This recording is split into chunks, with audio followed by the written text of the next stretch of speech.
Welcome back to Guide with Samuel. In this quick tutorial, I'll show you how to download videos in YouTube Kids so your child can watch them even without an internet connection. Let's get started. First, go to youtubekids.com and sign in with your account. Next, browse or search for the video you want to save.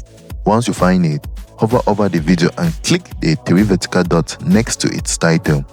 From the menu that appears, choose Download Video. Now, keep in mind, downloading is only available if you are subscribed to YouTube Premium.